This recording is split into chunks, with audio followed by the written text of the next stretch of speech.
Hello everyone, nubkeks here. Welcome to Nub Raids, and in today's video, I'm going to be giving you my tier list for relics in Raid Shadow Legends here at the start of February 2025, and we'll see. We'll see how it goes. Obviously, I will be giving a preliminary ranking of the 8 new relics as well that are dropping. Actually, the day after I'm recording this video, they're coming out soon.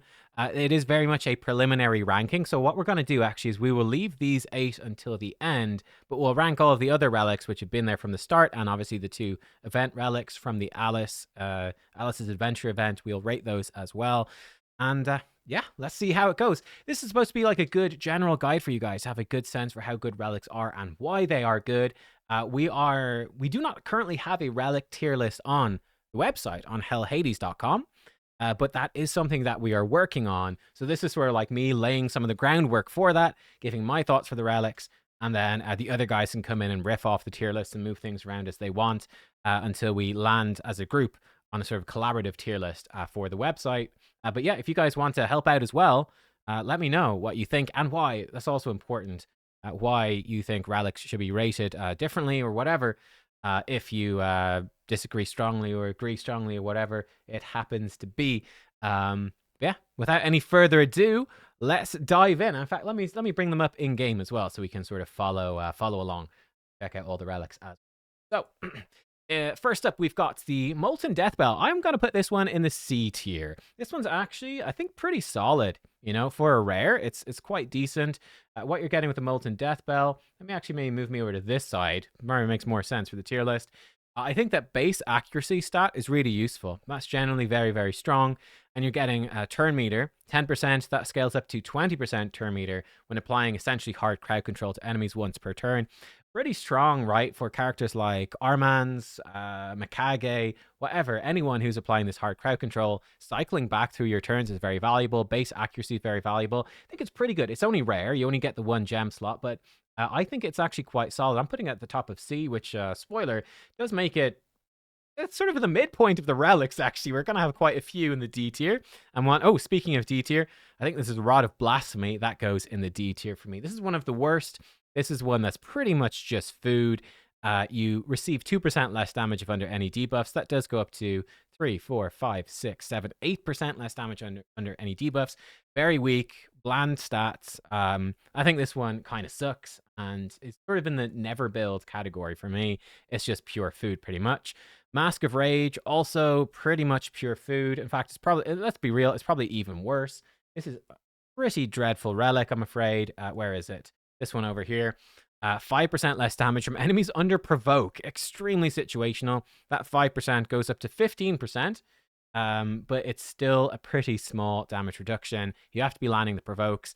Yeah, and again, the base stats are nothing very special, not super useful. Very generic relic. Again, it might be something you slap onto people for just some HP and the gem socket. And yeah, that's about it. Some provokers, you know, it's fine. Like I'm using this on my Sigmund, the high shield on the free to play. It's pretty nice. But you know, that account's a month old, less than a month old, not even a month old. It's not going to have any long-term value. Next up, we've got the Chalice. This is probably the better one of these 3, but it's still dreadful. Definitely one of the worst ones. The Chalice over, sorry, here it is. Unholy Grail, sorry, Unholy Grail. It's not a Chalice, it's a Grail. Like, does give you some baseline attack. That's decent.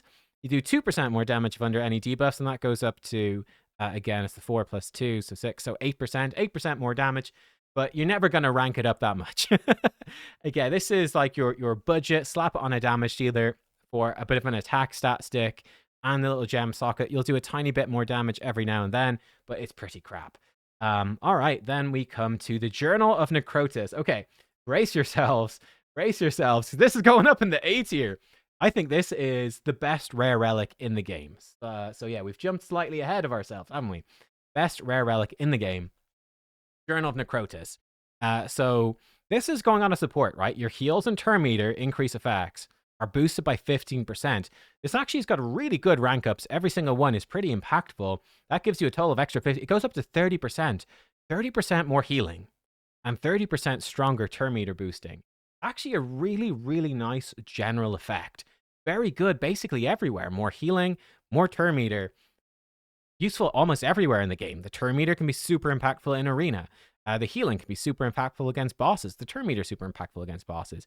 And the base stats are fine for the type of character you're putting this on, which is your sort of general supports. They kind of want lots of HP often. They care about HP and speed, and that's usually about it. Even a bit of defense. Yeah, it's great.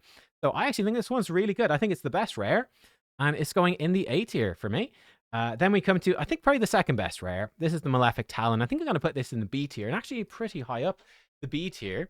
But yeah, this one is giving us, yeah, we're good. It's giving us from the Chimera set. I think this is your core damage dealer relic, right? It's relatively easy to get, and you're going to be slapping this on a lot of damage dealers. It's giving you critical damage as the main stat. HP on the next stat, kind of generically useful. It's not going to up the damage unless you're a HP damage dealer, but it means it is good for them. And then you got a 20% chance that goes up to 25, 30, 35, 40, 50%. 50% chance when fully ranked up. Sadly, again, a big chunk of the value is at level 6. But hey, there you go. 50% chance to do 10% more damage when attacking. I think it's unlikely you're going to rank this one up super high because you'll be hopefully getting one of the better damage relics. I think it's a core damage relic, and it's got a triangle gem slot, which is a damage focused gem. It's sort of your core, good on basic. It's good basically on every damage dealer in every situation. It's just, it's not insanely strong, but my goodness, is it versatile. I think it's pretty appropriate, in my opinion, that it's like bang on B of just like super solid. Great. Yeah, super solid. And you can realistically use a lot of these things, right? Same thing with I think these are the two best rares. You're going to be using a lot of them. Spoilers for the other rares, not gonna make it as high. We've got I think it's the Diadem of Undeath. I again would be putting this probably somewhere around here. This is a pretty bad relic as well, the Diadem of Undeath. So it's giving you a chunk of base defense, and you get more defense for every ally under ally protection. It's giving you 1% baseline. A lot of the value comes from ranking it up. You get a total of 6% more defense for allies under ally protection. It's quite a big chunk of defense, but I don't think it's crazy useful, to be completely honest. It will help you stay alive a little bit more. Defense is not bad for these characters. The square gem slot is decent. Again, that's a defensive gem, and that's pretty nice for these types of characters. I think it's only okay, though. You might slap this on a couple of characters. Again, these Ds are not necessarily useless. They're just, I think, the weakest ones. So I think it is a weak one, but it might have some use on those niche characters. So yeah, there we go. Next up, then, we have... Where are we? We are over... This one. Ooh, this one is a spicy one. The Hourglass. I'm going to put this in C tier as well. I mean, arguably, we could put the Diadem in C. No, I think it's fine in D. I'm going to put this one in C tier. The Hourglass. Tempus Sanguinis. This one is sort of like the opposite of the Journal of Necrotic. While that one is boosting your heals and turn meter boosts, this one is just boosting your turn meter reduction. So you don't get the benefit of the healing boost. And I do think that turn meter reduction... This can be strong in some niche circumstances, but then I think there's also plenty of fights where turn meter reduction does literally nothing. And it's less commonly useful, I think, in Arena than turn meter boosting as well. But it's very similar effect. I mean, it does go up to a pretty whopping 30% boost to your turn meter reduction, which is nice. The stats are also decent. Again, HP baseline is fine. I think the accuracy is quite good, right? These types of characters you are going to want lots of accuracy on, so that's fine. Not a terrible relic, actually. Again, this is one that you might actually rank up a couple of times if you have some of those niche characters where you really want to run this. So I think it's pretty good. I think it's pretty comparable to the Death Bell. I think the Death Bell, personally, I think it's a little bit stronger because I do like the baseline accuracy. You get more accuracy, which I think is valuable. And yeah, I think the turn meter boosting is just a little bit more generally useful, but they're similar sort of relics. So yeah, there you go. Those are all of our baseline rares. We'll come back to the new rares over here in a couple of... All right, it's time for the epics. Ooh, we're starting with a banger, the Arethi Coronet. This one is very good. I'm going to put this up in the A tier. Arguably, this could be S tier. There's a couple of things this relic does very, very well. So... Wearer's damage increases by 1% each time they place a debuff, stacking up to 30%. Huge. Now, yes, you do get a lot. It stacks up a lot faster. It goes up an extra 5%, so 6% more damage. But here's the thing. You still cap out at 30%. Ranking this up makes you stack up the bonus faster. But hey, I mean, even if you get this to level 3, you only need to place 10 debuffs. That's pretty fast. It doesn't take you crazy long to stack this up. And this is very, very strong in longer fights. So like Chimera, definitely in Hydra, this is amazing on someone like Trunda, right? Who can place debuffs. They can really do a lot of damage. So this to me, and it also comes with the triangle and a circle gem slot, very strong. It's just the core of what any debuffing damage dealer wants. Ton more damage, and it's easy to get value out of it. Some of the other relics, you do need to level them up to high ranks to get good value. This one works really well, even at lower ranks. It's amazing. Baseline attack is pretty good. It makes it a bit more niche, right? Like, so it's, let's say Harima. The effect is really good on Harima and Hydra, but the attack is not doing anything for her. I think that's a bit more niche. The accuracy is great. There's no crit damage here. But yeah, I think it's a really solid relic. Again, I think there's a couple of downsides in terms of the stats that bring it down a little bit for me. But it is an amazing relic. Super, super good. The Orb of Transfixion. Now, other people like this one a lot. I'm not a big fan, I'll be honest. I have been less impressed with the Orb than I thought. So you've got a 10% chance to steal a random buff when attacking a target. And the effect can't be resisted, but it occurs once per skill. So you can steal one buff at random whenever you do any skill, one buff. This goes up. Now, it does upgrade a lot, but you have to put a lot into it. It gets an extra 25%. It goes up to 35% total. That's kind of nice when you get there, 35%. But the fact you can only steal one buff, like let's say I go in with a Marius A1, I believe you can only steal one buff total. Even though you're hitting the whole enemy team AoE, you'll only steal one buff. It would be one buff at random and go, I guess, through roll the chance against each character. And then I think it stops. It can only occur once per skill. 2 circle gem slots is good. The base stats are also kind of meh, like main stat HP.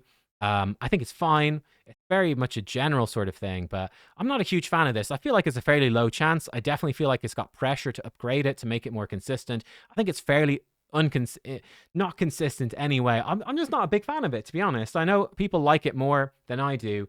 I'm not a massive fan, and in fact, I'm going to be pretty harsh. I'm going to say probably less useful overall than the Talon. Like, I'm going to feel real good about slapping that Talon. I have about 20 different damage dealers for Faction Wars and everything, and Doom Tower, Cursed City, that are going to love this Talon.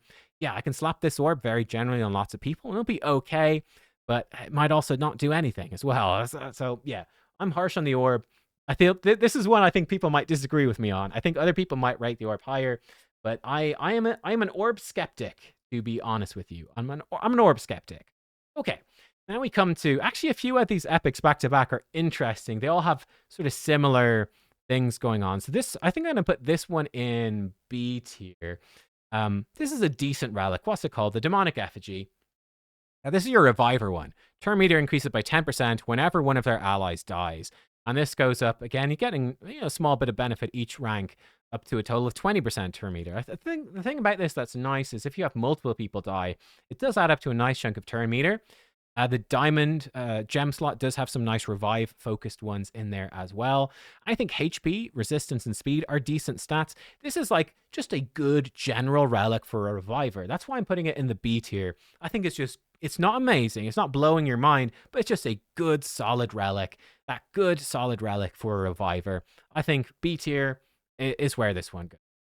Next up, these two I think are very similar. I'm not a big fan. I'm going to be putting these into the C tier. In fact, let's do both of them back to back. I really do think of them as being almost the same thing. Maybe just because they look similar, but their effects are pretty similar. We've got the Golden Elixir. When you get healed by 10% when your HP drops below 50. That heal does increase to 20%. So you're getting a chunky heal. It's got weird stats though, guys. Attack and accuracy. Huh? So, like, it's very, very rare that any character who's building attack is going to have lots of HP, making this heal valuable. It's quite clunky. It's just a bizarre relic. I think this might have some use for more solo stuff, and, if you're lacking healing for Faction Wars, Cursed City, that sort of thing, it could be kind of nice there. I think it's not great. This is very much, to me, a C tier relic. Not a big fan. But it's epic. It's got some gem slots. It's okay. The Gilded Dragonstone, this one is better. Make sure, yeah, okay, I've got that higher. Yeah, I think this one does deserve to be higher. The Gilded Dragonstone is decent. It's got defense, base stat, and then some resistance, which is good. And the square is a good defensive gem slot. Defense increases by 1% whenever you receive damage, up to 10%. And then the maximum gets an extra 10% here. For 20%. You can get up to 20% more defense. This is likely a relic you're not going to rank up that much, right? but you're going to be getting a chunk of extra defense. You know, you're definitely getting 10 to 15%, 16%, let's say, relatively easily, certainly 10 to 14. 10 to 14% defense, I think, relatively easily. It's going to stack up quickly. The defense built in synergizes with the effect.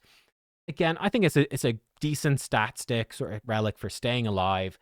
Yeah, C tier, I think maybe I should put the golden elixir lower. I think this has some niche uses. I might even put this one slightly higher than the yeah, I might do that. I might put this slightly higher just to distinguish a bit more. But yeah, it's still very much for me a C tier. It's like, okay, not bad for a bit of extra defense, but it's not blowing my mind. Next we come, ooh, yes, this is the banner. Scroll of the Unseen. Sorry, it's not a banner, it's a scroll. Scroll of the Unseen. This is a weird relic, guys. Your damage increases by 1% every time any other champion takes a turn when you're under Veil or Perfect Veil, up to 30%, and then the damage bonus resets after you take a turn. I think this has a very poor comparison to the Erethi Coronet, which you stack it up to 30% pretty quickly, and you've got 30% damage bonus for the rest of the fight. This one, you can stack it up relatively quickly, but then you take a turn and it's gone, and you have to stack it up again. What the heck? And then Veil and Perfect Veil are both very niche, very, very niche. Here, this actually, I think, matters a lot more than the Erethi Coronet because it's resetting every turn, so actually stacking it up faster is a lot more valuable. So honestly, I genuinely think the effect on this one absolutely sucks. That being said, the stats are really solid. Attack, crit damage, and then ultimately speed. I think it's fairly unlikely you'd ever level this one up enough to unlock the speed, but you'll get some attack and crit damage, which is decently valuable. 2 circular gem slots is decently valuable. My opinion on this one is it's very much a C tier sort of relic. I might even put it up. Here. This is the definition of a stat stick. So the effect is absolute garbage. There's a couple of champions that can, like Candrafon will use it reasonably well, but it's pretty niche. But you can absolutely slap this on almost any attack damage dealer. And with the gem slots and those stats, they'll make pretty decent use of it, right? It can be okay, but I'm not a big fan of it, to be honest. I'm pretty skeptical about the old scroll there. Then we come to the final epic one, at least until we get to the new ones. The Hatter's Reserve, which is new. This one, I think this one is okay. Again, I'd be putting it definitely at the bottom of the B tier. Not a huge amount of difference between, you know, these two perhaps and the C tier. I don't know. We could rearrange this at the end maybe if we feel we have to. It's okay. The Hatter's Reserve, again, you're coming in. I think this is a nice damage relic for HP-based damage dealers, though it's more limited to arena. It also can also be used to take less damage against enemies who have lower attack, which is kind of interesting, right? So it could be a bit of a stay alive type relic for an attack-based damage dealer if that's ever needed for content. Can't think of where you would super need that, to be honest. This one's only okay. It's got okay gem socket. I think this one is very mid. I'm putting it bottom of the B tier, sort of how it feels to me. It's like, yep, these lots of HP on it, and then you're also doing more damage. It's like I said, for any HP-based damage dealer, like a Magnar or White King Narcisse, anyone like that. It's like, yeah, it's pretty decent, but that's about it. You know, yeah, it could be kind of interesting on a Rotus, sort of budget relic for a Rotus as well. You know, there's some stuff going on. Not a mad fan of it. Bottom of the B tier. Arguably, it could be sort of a C tier relic, similar to the sort of stat sticky type ones. But it's got an okay effect, so yeah, it's sort of there. Nothing, you know, you guys get it. It's nothing too special. Then we come, I've gone the wrong way. Yes, we're on to our legendaries. Ooh, and we're starting with a spicy one, the Cat's Gaze. And ladies and gentlemen, with the Cat's Gaze, I think you guys know this. Probably a lot of you just got it from the Titan event. Our first entry into the S tier. This relic is absolutely fantastic. It's really, really good. Cat's Gaze is giving you crit damage baseline, a bit of attack, ultimately a bit of defense. I do think that that's a little bit weak and the attack's fine. The crit damage is definitely the bigger draw with the stats. The big thing about this one, though, are number one, two triangles and a circle. Very nice. Very, very nice slots for damage. And 10% defense ignore attacking enemies at higher max HP. That goes up to a whopping 20% defense ignore total. Needless to say, this gives you very, very, very large boosts to damage very consistently. And it stacks with it stacks with Helm Smasher, stacks with Savage, with Merciless. Any sort of inherent defense ignore people have in their kits. Yes, you can ultimately overcap and ignore defense. That would definitely be a downside. So, for instance, let's say Trunda is not going to make the best use of this because with Hydra area bonuses and her inherent 50% defense ignore in her A2, she's going to actually overcap relatively easily if you're not careful on the ignore defense. That's something to watch out for. But for most characters in most game modes that are dealing damage, crit damage and defense ignore are literally two of your best things, and you've got great gem sockets. This is absolutely amazing relic. Super good. Will be very nice as well for hitting any enemy max HP damage thresholds. Thanks to the defense ignore, could be pretty big for dungeons and stuff. Massive for arena, right? Most of your nukers, not going to be great on HP nukers who might have very high HP. That's where the Hatter's Reserve would be a bit better, I think, funny enough. But for any attack-based nuker or even defense-based nuker, there's a pretty good chance they will trigger this. Just, yeah, the lower your HP is, I guess, the better. Very strong on attack. Very strong on attack-based nuker. S tier for sure. Okay, we've got this one. I forget the name of this one. I put this in the A tier, actually. So what is this name? This one is the Gore Crescent. It is Chimera. I think this one is very much exceeded by the Cascade, to be honest. But it's a legendary damage relic. And you got the basic baseline attack is the big stat, then crit damage, then speed. So it's great stats, but much, much more focus, of course, towards your attack damage dealers, your defense-based damage. Not going to like this one as much at all. Your next attack after killing an enemy does 20% more damage. That actually ranks up very powerfully, especially at level 6. You get an extra 5, 10, 15, 20, 30 for 50% total. Next attack after killing an enemy does 50% more damage. That is a powerful effect. I do feel like this one is more focused. Obviously, it's very good, very strong for wave-based content. Very strong for arena as well. You know, like you pick them off. You pick off their, whatever, let's say He-Man or Georgid comes in. They pick off tanky target in Stone Skin with their single target through Stone Skin nuke, and then they've got their AoE the next turn. Getting that 50% damage boost on their AoE to wipe out the rest of the enemy team is very juicy. So that's nice. It's got 1 diamond and 2 circles, which is interesting. I feel like the two I keep calling them diamond. 2 triangles is probably better. This has 1 triangle and 2 circle. I think that the 2 triangle is probably a bit better, but the 2 circles is nice. I think that, you know, with the circles, I think one of the best ones is more damage to bosses, which is good. I guess with, you know, ignore defense are less effective, not exactly what you want. Every time you kill an enemy, you get more damage. I guess you'd run 2 bloodthirsty prowess with this. That could be disgusting, like really disgusting. So it's definitely a spicy relic, I'll tell you that much. There is potential here, but I think it is one of the slightly weaker damage ones because, you know, it's a bit more niche in terms of where you're going to use it. Like against many bosses, it won't do anything because you're not going to be killing anyone. Like none of the clan bosses is any good against, really. Apart from being, you know, a good stat stick, very good stat stick, but still a stat stick nonetheless. Next, we come over to the Hand of Uncreation. Not a big fan of this one. I think this is one of the weaker legendary ones. Now, it does come in with accuracy baseline, which is good, and a chunk of resistance as well. Ultimately, you will get some speed. You got the pentagonal socket and a couple of circles.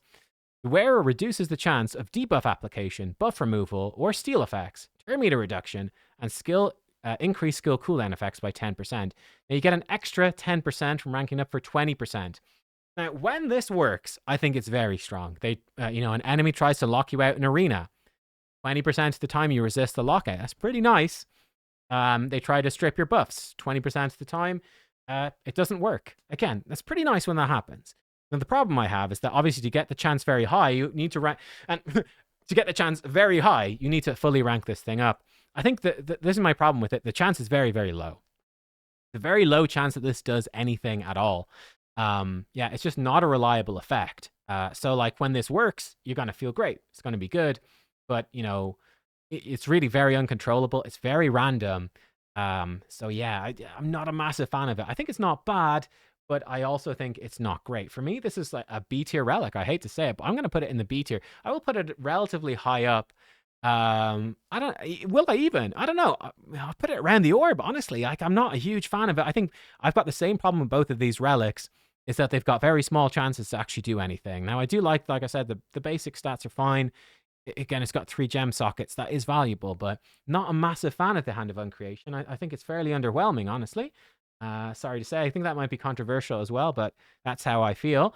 Next up, we've got the wand. Haha. Well, something that I think this would be fairly uncontroversial. The wand is going straight into S tier. This one is absolutely amazing. This is a great relic, and it's only from the standard group as well. This one is phenomenally good. You get some HP baseline now. You get a good chunk of speed, which is actually pretty good. That's a great second stat to have. Speed is probably the most valuable stat in the game. So getting it as your second stat's not too shabby. But you've got a 25% chance to reflect essentially hard crowd control, including polymorph, including sheep, back at the producer. Now, what's good about this stacks up an extra 25% to a 50% chance. And that's the big difference for me. You know, a 20% chance to stop bad things, very unreliable. But a 50-50, like a 50-50 to throw, not only to stop hard crowd control, but to throw it back is ridiculous, right? Like, suddenly Armand's doesn't seem so scary in Arena. He tries to polymorph you 50% of the time. He polymorphs himself. Insane. And I think it's got solid stats. This seems like a very good one. I think it's not unreasonable that you could easily have multiple, like, in a few months or so, we could have people running multiple wands of submission on their Arena teams.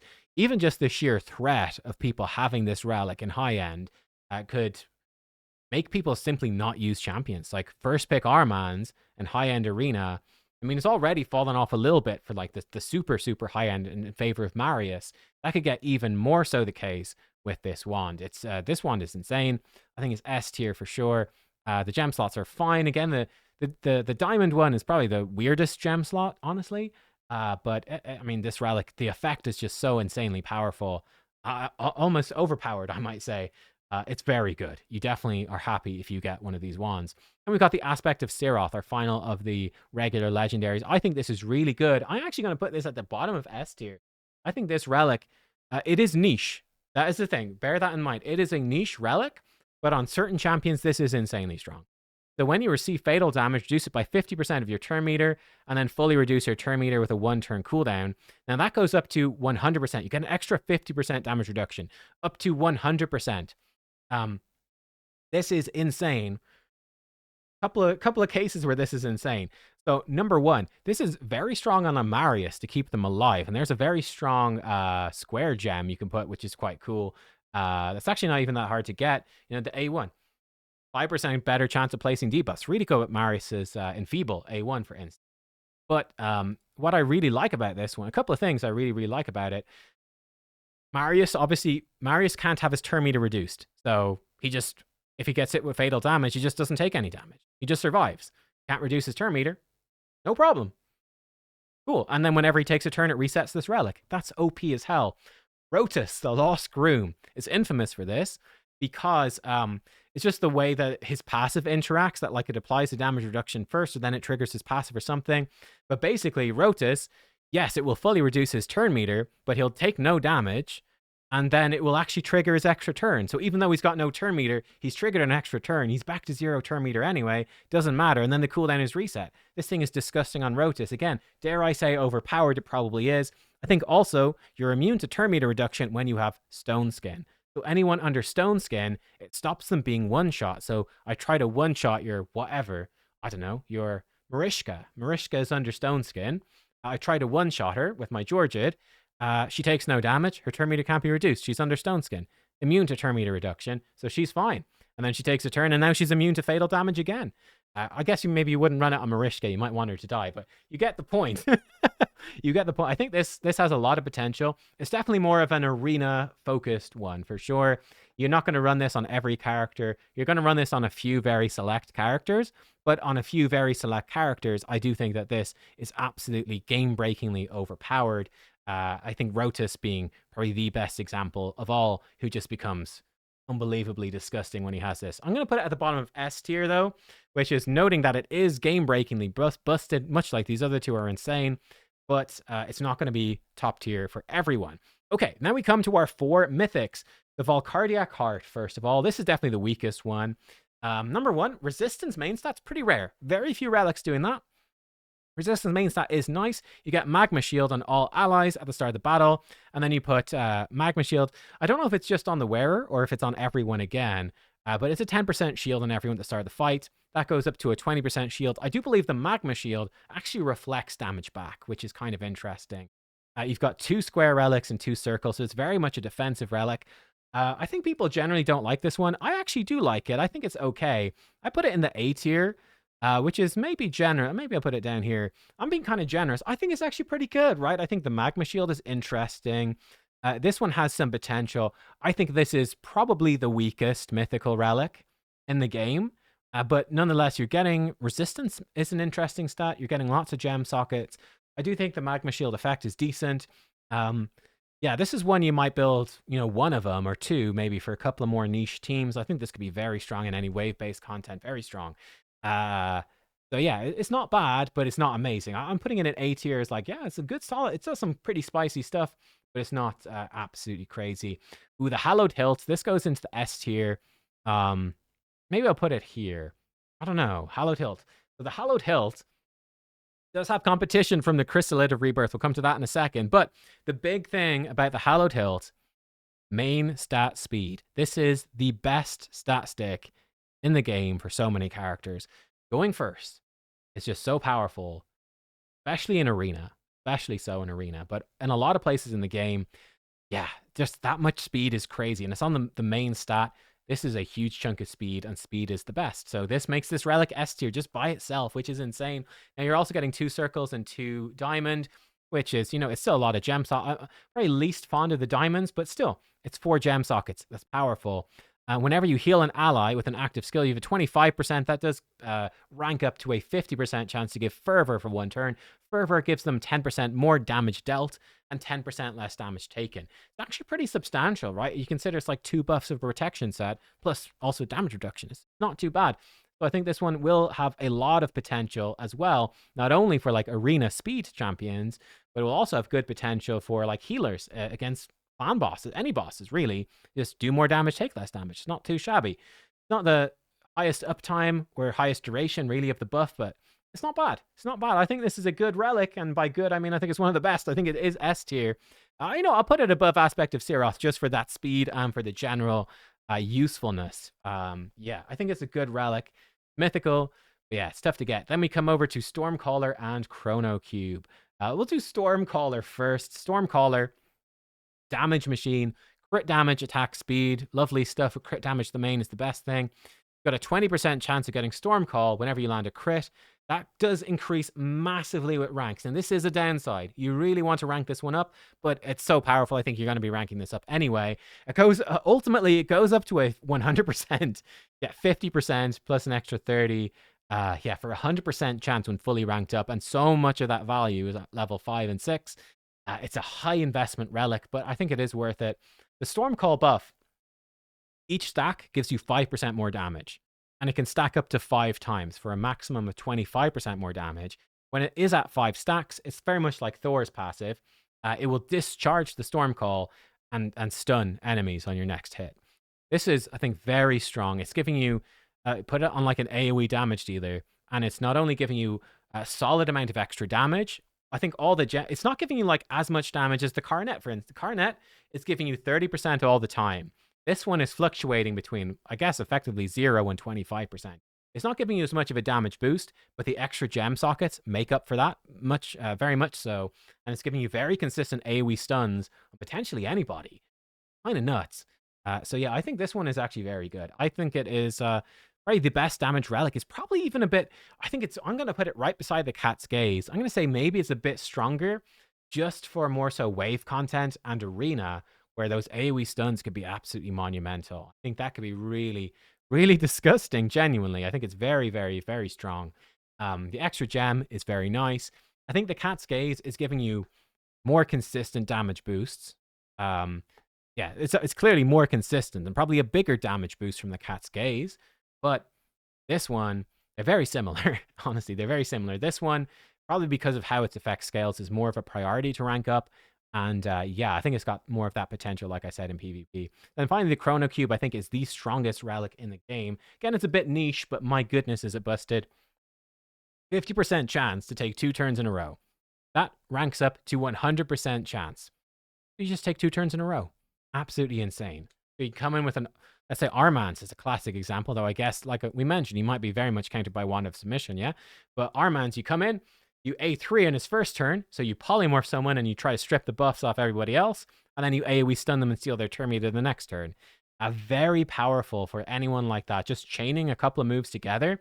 In terms of arena, you know, just front loading 2 moves in a row, absolutely bonkers. Now, some champions don't care. Like, you know, I'm not going to put this on Arbiter. Like, ooh, I boosted my turn meter. I guess I boosted another little bit. I mean, it wouldn't be terrible, but not that insane. But lots of the mythicals will go absolutely crazy with this. Some of the legendaries will go absolutely crazy with this. It's just insane, right? Yeah, you skip your next turn, but it's not a huge deal. The reason this isn't a huge deal is like, let's say I'm Odin, very strong on Odin as well, right? I come in, I A2, then I instantly followed up with an A3, kill somebody.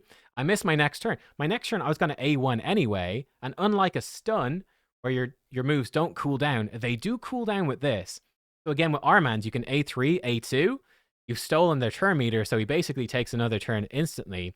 And he misses his A1 turn, then he's right back to his A3, A2, which is crazy. It only happens once per battle, so this is very, very much so. Very much so an arena relic, but my god, is it OP for arena. So I'm putting it as the best one. Again, it's got 2 pentagonal and 2 circles. They're not the best gems, but it is 4 gems. Yeah, I think, again, it is niche for arena. I mean, bear that in mind, guys. I'm putting it at the top, but obviously, you know, against whatever Hydra, it's not very good. I think you get that. But yeah, I think it's just so busted for arena. It goes up that high. So we definitely have some arena-focused ones. I think the wand is quite arena-focused, and this is very much arena-focused. Then we've got 2 very strong damage ones. This is just a generic speed one, and it's got a good effect everywhere. This is kind of so I'm definitely leaning towards arena. Arena is the hardest part of the game, though, so I think it makes sense. And yeah, you guys get the gist. Now, quickly ranking the new ones. This is tricky because I've not got to play with any of them yet. So yeah, this is the list I'd be a bit more confident about, and then this one would be less confident. Let's give them a quick rank, though. Black Shroud fan, first of all. Ally protection, take less damage is pretty good. But not crazy. I think it's definitely better than the Diadem. I'm going to still leave this at like D tier, but I will rank it above the Diadem. Again, this is one you're going to slap on some ally protection champs, and it's okay. It's just not going to be anything special. It's just going to help them stay alive. It's a nice little benefit, but nothing too crazy. I'm not too certain about this flesh render. This one is quite weird. Self-healing, you do some extra damage. I'm not a big fan. Again, I'm not certain how this works out. I'm for now, I'm going to put this in the D tier as well, but I'm not certain. I don't know. It might be better, but I'm not a huge fan of it. Then we come over to Vulcanen's Grasp. Again, my initial thoughts on this is pretty niche. Reflecting damage back, it's very niche. Could be okay for some bosses. I'm going to put this in like the B tier. I do think it's better than these more just pure stat sticky ones. This one is pretty decent. I feel like this is very much a stat stick. I think it's a decent stat stick for a defensive character with a square and a diamond. Not bad for defensive character. Yeah, you're going to probably slap this on your block damage characters, and it'd be nice. Maybe it would be very good. I'm not sure. I'm going to put this one maybe up here. So I actually think the Inferno Sphere is okay. The effect is not amazing. You get more resist when you lose HP. It's not crazy, but I do think baseline resist is good. There's actually very few, right? Very few relics that are giving you access to main stat resistance. So if you're trying to do a resistance build, actually this is very, very nice. So I think it's not too shabby. I think there's actually a place for this. Not too bad. Not crazy. I'm going to put it in the C tier. Then the legendaries. I'm not a fan initially of this temporal stagnator. Seems good for like a Crixia, and that's about it. Again, main stat accuracy is good. Speed, second stat is good. Resistance is nice as well. 20% chance. That does increase, but again, it's quite loaded into that level 6. To still, when you land a weak hit, I believe this is how it works. When you weak hit and you're trying to remove steal convert buffs or to increase lockout, basically, if you weak hit somebody, it will still work. Very niche. I think it's super niche. I don't like this effect. Again, it's got all right gems. It's a bit weird. I think this is a super niche relic. I'm not a big fan. I'd be putting this probably somewhere in the C tier as well. I just don't think this is very good. I think this would be very good on specific characters, and it's a nice stat stick. I think this is one of the worst, not the worst, legendary relic. I'm just not a fan. Maybe we'll put it at the bottom of the B tier. I'm like, if I had a Crixia, yeah, put it on Crixia.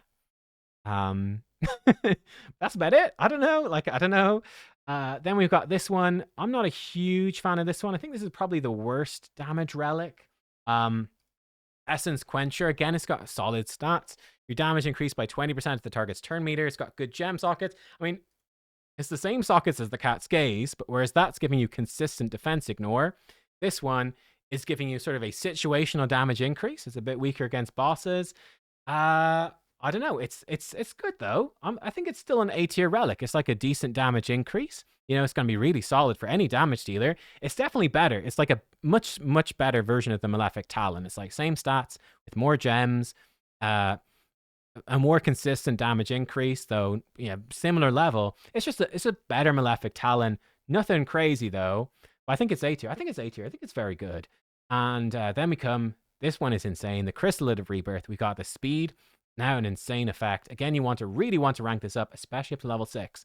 It goes up ultimately 100% chance to get an extra turn when you revive allies or yourself, which is insane. That is crazy.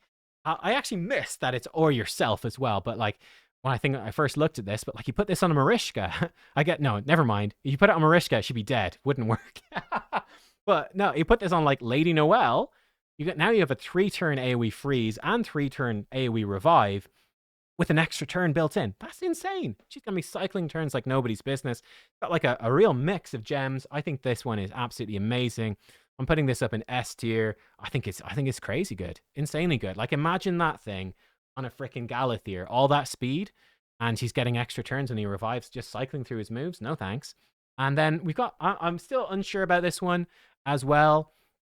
I'm thinking this is probably like, I know, probably around here. I'm very, very unsure about this. Murder Fang. Yeah, it's like attack and crit damage. So again, it's a bit more limited. And it does book up 25%. It ranks up. I keep saying book up, but it ranks up again. You're very much weighted towards level 5 and 6 here. Ranks up to a 60% chance to do bonus damage. 3% for single target, 1% for AoE, but it's only with the default skill. It's basically an extra War Master proc, but only on your default skill. And it's not as good. It's nerfed for AoE. Pretty questionable. Have I ranked it too high, honestly? Yeah, I think I'll actually rank it down a bit. I'm really unsure about this one. I'm very, very unsure. Again, this would be a mythical I'd not be excited to get. Like, if I got this instead of the Chrysalid, I wouldn't be happy. I'll tell you that much. Again, I still need to do the maths. I'm still unsure exactly how much damage this adds up to. Maybe it's really good. Maybe it actually really sucks. I'm still not certain. I think it'd be all right with some ally attack stuff. Again, it does have some potential for big bosses and longer fights for sure. But yeah, I'm not super pumped about it, to be honest. Got lots of gems, but again, it's sort of got the same amount of gems as the Essence Quencher, but an extra square one, bit of survivability. It's okay. But yeah, it's definitely more leaning towards a boss relic, which is got a good niche. But yeah, and there you go. I think I'm pretty happy with that. I think I'm pretty happy with that tier list. That is roughly speaking where we are at. Again, you could tweak things a little bit for sure. The D tier, definitely the weakest ones. Maybe we should have an F tier for like these three. I think these three at the bottom are super trash. These ones are more niche. Maybe we should have an F tier for these three, if just like absolute trash, barely worth it on anybody. At least these ones are a little bit niche, and maybe this one's okay. I'm not sure. But yeah, definitely these are the weaker ones. Clearly so. All rares, no surprise. In the C tier, they are again, I think, fairly niche. Decent stat sticks. Some of them have got fairly decent effects, or they've got good stats, but nothing too special. The B tier is actually quite similar to C tier. We could even just have one giant B tier. Would probably work fine. For these, again, you've got like decent stats, some decent effects, but maybe not super reliable. Their chances, like the Orb of the Hand, chances are a bit low, or the effects are just a bit niche, like the Hatter's Reserve or the Temporal Stagnator. Their effects are a bit niche, not too impressive. So yeah, these are sort of like the more mid-tier ones. Then the A tier and the S tier are very much the creme de la creme. A tier are definitely a bit more, again, a bit more niche for sure.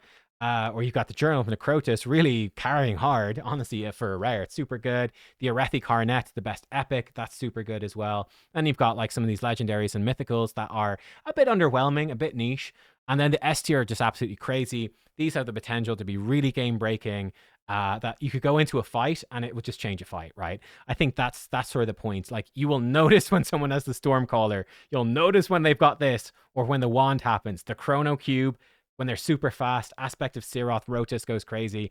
Like, these ones are just like next level. Like, oh my god. I'm raging some against someone who has this relic. That sort of vibe is, I think, how it sort of works out. So yeah, that's the tier list. Let me know what you think. Again, people sometimes take these too seriously, but this is, I think, a good rule of thumb, a good starting place. And certainly, I'm not confident at all with the new ones. They might change for sure. And yeah, you could certainly arguably move other ones up and down a little bit. But that's sort of my thoughts right now. And I'd say roughly reflective of how excited I am to have these on my characters and how much I'm actually using them. Guys, thanks for watching. I hope you enjoyed, found it helpful, and I'll see you all next time. Goodbye.